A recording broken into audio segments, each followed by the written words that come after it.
আমরা ইতোমধ্যেই জেনে গেছি যে দ্রবণ কি।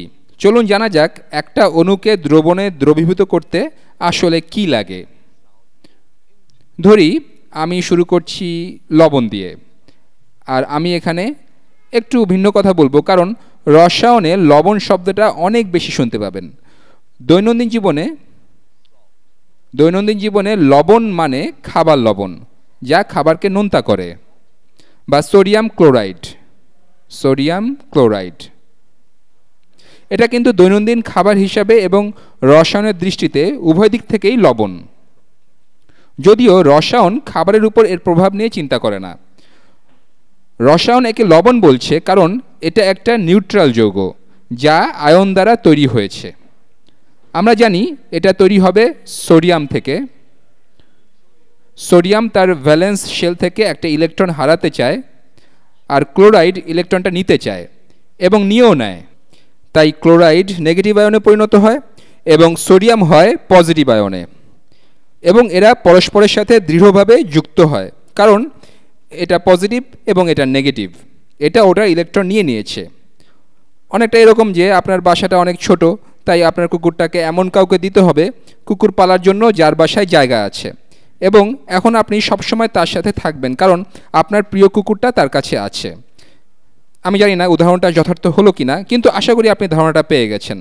লবণ হলো নিরপেক্ষ একটা যৌগ, যেমন পটাশিয়াম ক্লোরাইড, ক্যালসিয়াম ব্রোমাইড ইত্যাদি। আমি আরও অনেকগুলো নাম এখানে লিখতে পারতাম। তো এই লবণগুলো চলুন বোঝার চেষ্টা করি যে যদি আমরা এদের দ্রবীভূত করতে চাই তবে কি ঘটে। তো আমরা জানি যে পানি কি করছে, তরল পানি। আমি তরল পানি আঁকছি, এটা হলো অক্সিজেন। আমি একটা অক্সিজেন আঁকি, এরপর আছে দুটা হাইড্রোজেন যারা এর থেকে এভাবে বেরিয়ে আছে, আমি এভাবে আঁকছি জোড়ায়। এখন আরেকটা অক্সিজেন এখানে, এর হাইড্রোজেনগুলো হয়তো এভাবে বিন্যস্ত, কারণ হাইড্রোজেনরা হাইড্রোজেন বন্ধনের মাধ্যমে অক্সিজেন প্রান্তের দিকে আকৃষ্ট হয়, কারণ এখানে আংশিক নেগেটিভ চার্জ আছে আর এখানে আংশিক পজিটিভ চার্জ। এটা হলো হাইড্রোজেন বন্ধন, যার সম্পর্কে আমরা অনেক আলোচনা করেছি। হয়তো এখানে অপর একটি অক্সিজেন আছে এবং এর হাইড্রোজেন বিন্যস্ত এখানে, আর এখানে হলো হাইড্রোজেন বন্ধন। আমি আরেকটা অক্সিজেন আঁকতে পারি এখানে। আপনারা তৈরি হওয়া কাঠামোটা দেখতে পাচ্ছেন। কঠিন অবস্থায় কাঠামোটা বেশ শক্ত, কেবল জায়গায় দাঁড়িয়ে কাঁপে। তরল অবস্থায় এরা ঘুরে বেড়ায়, একে অন্যের সাথে ঘষা খায়, কিন্তু তারা তখনও অনেক কাছাকাছি থাকে। তরল অবস্থাটা হলো পানির জন্য সবচেয়ে ঠাসাঠাসি অবস্থা। আপনি যখন এদের নিয়ে কাজ করছেন, এরা হয়তো নড়ছে, এটা নড়ছে এদিকে, এটা নড়ছে এদিকে, ওটা নড়ছে ওদিকে, এবং আপনি এতে সোডিয়াম ক্লোরাইড দ্রবীভূত করতে চাইছেন। সোডিয়াম ক্লোরাইড হচ্ছে বেশ বড় একটা অণু। যদি পর্যায় সারণীতে তাকান, অক্সিজেন একটা দ্বিতীয় পর্যায়ের মৌল, আর হাইড্রোজেন পরমাণু খুবই ক্ষুদ্র। এটা কেবল একটা প্রোটন ছাড়া আর কিছুই না, কারণ এর সব ইলেকট্রন অক্সিজেনকে ঘিরে থাকতে পছন্দ করে পানির মধ্যে। এখন সোডিয়াম ক্লোরাইড তারা যথেষ্ট বড়।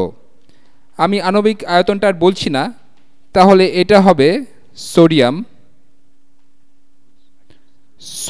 আগে দেখি কোনটা আসলে বড়। আমরা জানি পর্যায় সারণীতে যত ডানে যাওয়া যায় তত পরমাণুর আকার ছোট হয়, তাই সোডিয়াম যথেষ্ট বড় পরমাণু এবং ক্লোরিন বেশ ছোট, কিন্তু তারা উভয়ই অক্সিজেনের চেয়ে বড় এবং হাইড্রোজেনের চেয়ে অনেক বড়। আমি আঁকছি, সোডিয়াম হলো পজিটিভ, এটা অনেক বড়, তাই দেখতে হয়তো এমন হবে। সোডিয়াম হলো পজিটিভ, এবং এরপর আছে ক্লোরাইড। আমি বেগুনি রঙে আঁকবো, এটাও যথেষ্ট বড়। ক্লোরাইড দেখতে হবে এমন। পানিতে এদের ছেড়ে দিলে যা হয় তা হলো এরা বিচ্ছিন্ন হয়। এই পরমাণুগুলো কঠিন অবস্থাতে খুবই ঠাসাঠাসি করে থাকে। যখন এদের পানিতে দেওয়া হয় তখন পজিটিভ ক্যাটায়ন আকৃষ্ট হয় আংশিক নেগেটিভ চার্জিত পানির অক্সিজেনের অংশের প্রতি, এবং নেগেটিভ অ্যানায়ন আকৃষ্ট হয় হাইড্রোজেনের পজিটিভ অংশের প্রতি।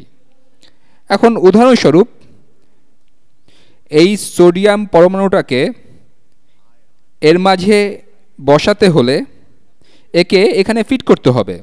আমি প্রথমে এটাকে তরল হিসাবে এঁকেছি বটে, কিন্তু যদি এটা কঠিন হতো এই কাঠামোতে, তবে এটা প্রায় অসম্ভব ছিল যে এত বড় সোডিয়াম আয়নটাকে চ্যাপ্টা করে এর ভেতরে ঢোকানো, যাতে এটা কঠিন বরফে দ্রবীভূত হয়। এবং ঠান্ডা পানিতেও এই বন্ধনগুলো যথেষ্ট শক্তিশালী হবে, এরা কমই পরস্পরের সাপেক্ষে নড়াচড়া করবে, কারণ এদের গতিশক্তি কম থাকবে। এখন পানি যত গরম হবে, হ্যাঁ ঠান্ডা পানিতেও এটা গলানো সম্ভব, কারণ ঠান্ডা পানি কিছুটা হলেও এদের পথ করে দেবে, কিন্তু যত গরম হবে ততই এটা ভালো গলবে, কারণ তখন অণুর গতিশক্তি অনেক বেশি থাকবে। এটা তখন সোডিয়াম আয়নকে সুযোগ করে দিবে যাতে এটা ধাক্কা দিয়ে ভেতরে ঢুকতে পারে এবং অপেক্ষাকৃত বেশি স্টেবল একটা অবস্থায় পরিণত হবে। এখন এরকম স্টেবল একটা কনফিগারেশন দেখতে কেমন হবে? সোডিয়াম, একগুচ্ছ সোডিয়াম পজিটিভ, তাই এটা পানির অণুর নেগেটিভ প্রান্তের দিকে আকৃষ্ট হবে, অর্থাৎ অক্সিজেন প্রান্তের দিকে। এটা দেখতে এমন হবে। অক্সিজেন প্রান্ত এদিকে আর হাইড্রোজেন প্রান্ত হবে বিপরীত দিকে। হাইড্রোজেন প্রান্ত হবে অন্য পাশে এবং ক্লোরিন পরমাণুটা আকৃষ্ট হবে অন্য দিকটার প্রতি।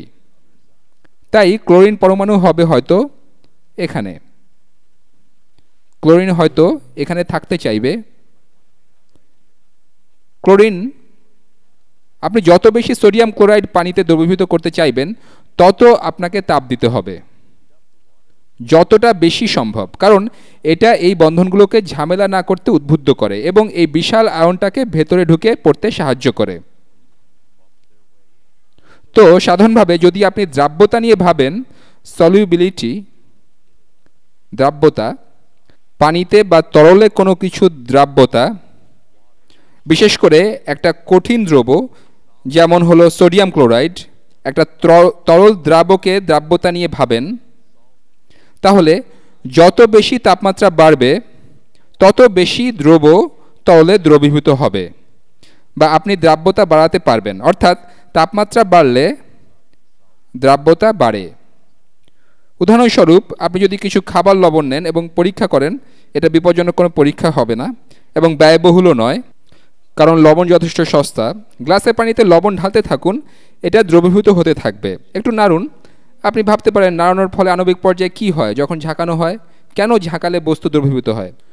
তবে যা হোক, লবণ গ্লাসে দ্রবীভূত হতে থাকবে, তবে এক পর্যায়ে আপনার গ্লাসে তলানি হিসাবে লবণের স্ফটিক জমবে। সেই সময় ওই তাপমাত্রার পানি লবণের সাথে সম্পৃক্ত বা স্যাচুরেটেড হয়ে গিয়েছে। এখন আপনি যদি মাইক্রোওয়েভে বা কোনোভাবে কি উত্তপ্ত করেন, তবে এই তলানিটুকুও দ্রবীভূত হয়ে যাবে, কারণ গতিশক্তি বৃদ্ধির কারণে এই অণুগুলো কাঠামো থেকে বেরিয়ে যাবে, যাতে করে এগুলো ভেতরে আসতে পারে, যাতে এই অণুগুলো ভেতরের দিকে আসতে পারে। একটা ছোট্ট সাইড নোট হচ্ছে, যখন আপনি এই লবণগুলো নেবেন, যারা হলো আয়নিক যৌগ, আয়নের তৈরি কিন্তু নিরপেক্ষ, আয়নগুলো পরস্পরকে নিরপেক্ষ করে দেয়, আপনি যখন এদের পানিতে দেবেন, সাধারণভাবে যখন তারা কঠিন অবস্থায় আছে, সাধারণভাবে তারা বিদ্যুৎ পরিবহন করবে না, যদিও তারা চার্জিত, কিন্তু তারা পরস্পর আটকে আছে, তাই চার্জের নড়ার কোনো ক্ষমতা নেই। যখন এদের আপনি পানিতে বিচ্ছিন্ন বা দ্রবীভূত করবেন, তখন চার্জ ভাসতে থাকবে পানিতে এবং এটা বিদ্যুৎ পরিবহন করবে, এটা বিদ্যুতের একটা ভালো পরিবাহক হয়ে দাঁড়াবে। এখন সাধারণ নিয়ম হলো, যখন তরল দ্রাবকে কঠিন দ্রবীভূত করবেন, তখন নিম্ন তাপমাত্রা দ্রাব্যতা হ্রাস করবে, কারণ পানির অণুগুলোর মাঝে আয়ন ঢোকানো কষ্টকর হবে এবং তাপমাত্রার বৃদ্ধি দ্রাব্যতা বাড়াবে। কিন্তু গ্যাসের বেলায় কি হবে? ধরুন যদি আপনি সোডা বানাতে চান, আপনি কার্বন ডাইঅক্সাইড দ্রবীভূত করতে চান। আবারও ধরি পানিতে, এখানে যখন আমরা লবণ নিয়ে কাজ করেছিলাম তখন দেখেছিলাম যে এরা আয়নিক যৌগ, পানির বিপরীত পোলার অণুর প্রতি এদের আকর্ষণ রয়েছে, কিন্তু গ্যাসের ক্ষেত্রে, বেশিরভাগ গ্যাসের ক্ষেত্রে কোনো শক্তিশালী আকর্ষণ বল নেই, তাই এরা গ্যাস, বিশেষত কক্ষ তাপমাত্রায় তারা মুক্ত থাকতে পছন্দ করে। গ্যাসের অণুর বেশ ভালো গতিশক্তি আছে, কিন্তু আসল ব্যাপার হলো এদের মধ্যের বন্ধন। আপনারা জানেন অনেক গ্যাসই, বিশেষত আদর্শ গ্যাসে, এদের মাঝে লন্ডন ডিসপারশন বল আছে, যা খুবই দুর্বল। এ কারণেই একই তাপমাত্রা ও চাপে পানি যখন তরল, অনেক গ্যাসই তখন গ্যাসীয়, তারা পরস্পর থেকে দূরে সরে যায়, কারণ তারা পরস্পরকে ছুঁতে চায় না। এখন যদি আপনি একে দেন তরলে, অন্তত আমার ইনটিউশন বলে ধরি এরা পানির অণু, যদি এখানে কার্বন ডাইঅক্সাইড দ্রবীভূত করতে চান, ধরুন পানির অণু, এগুলো ভুলে যান। তো কার্বন ডাইঅক্সাইড দ্রবীভূত করতে হলে পানিতে, যদি আপনি কার্বন ডাইঅক্সাইডকে পানিতে দ্রবীভূত করেন, আমি সবগুলো অণুকে বৃত্তাকারে আঁকছি, তাহলে এই অণুগুলো কি করবে? কার্বন ডাইঅক্সাইড এর সাধারণ অবস্থা হলো গ্যাসীয় স্ট্যান্ডার্ড চাপে এটা গ্যাস, তাই এটা পালাতে চাইবে এখান থেকে, কিন্তু এটা সহজে তা পারবে না, কারণ তার চারদিকে পানির অণু থাকে। ধরি এ বেরিয়ে যেতে চাইছে, কিন্তু তার চারপাশে আছে পানির অণু, সে পানির অণু দিয়ে বেষ্টিত, তাহলে তাকে বেরিয়ে যেতে কি সাহায্য করবে? যদি আপনি সিস্টেমের গড় গতিশক্তি বৃদ্ধি করেন, যদি এই অণুগুলোকে দ্রুত নাড়াতে পারেন, বিশেষত যদি কার্বন ডাইঅক্সাইড অণু গতিশক্তি বৃদ্ধি পায়, তাহলে হয়তো তারা বের হতে পারবে। কোকের বোতল সম্পর্কে অভিজ্ঞতা থেকে দেখবেন যে যদি সিস্টেমটাকে নাড়ানো যায়, তাহলে অণুগুলো এমনভাবে নড়বে যে এরা পালাতে পারবে। তো যখন আপনি একটা গ্যাসকে দ্রবীভূত করবেন, যখন দ্রব্যটা হবে একটা গ্যাস, তবে বিপরীত ঘটনা ঘটবে। তা হলো তাপমাত্রা বৃদ্ধি বা তাপমাত্রা বাড়লে দ্রাব্যতা কমবে, কারণ এরা মুক্ত হতে চাইছে, তারা বেরিয়ে যেতে চাইছে মুক্ত বাতাসে, না বাতাসে বলবো না, বরং মুক্ত স্থানে। তাই যখনই সিস্টেমকে নাড়ানো হবে তারা বেরিয়ে যাবে, এবং একইভাবে তাপমাত্রা কমলে দ্রাব্যতা বেড়ে যাবে। এখানে আরেকটা ব্যাপার আছে, কঠিন দ্রবের ব্যাপারে এটা বড় কোনো ব্যাপার না, কিন্তু তরল দ্রবের বেলায় আমি আবার করি, ধরি এগুলো কার্বন ডাইঅক্সাইড অণু এবং অনেকগুলো পানির অণু আছে প্রায় একই সমান, কার্বন ডাইঅক্সাইডকে দ্রবীভূত করে আছে। আর এক্ষেত্রে চাপ একটা বড় ব্যাপার। এদের সাধারণ অবস্থায় এরা ঘুরে বেড়াতে চায় মুক্তভাবে, তারা কোনোভাবে পানির বাইরে যেতে চায়। যদি আপনি এখানে প্রচণ্ড চাপ দেন, যদি বায়ুচাপ খুব বেশি হয়, যদি আমাদের দ্রবণের তলে বিপুল পরিমাণে অণু ধাক্কা খেতে থাকে, যদি দ্রবণের তলে প্রচুর অণু ধাক্কা খেতে থাকে, তাহলে এদের জন্য পালানোটা কঠিন হয়ে যাবে উপরে।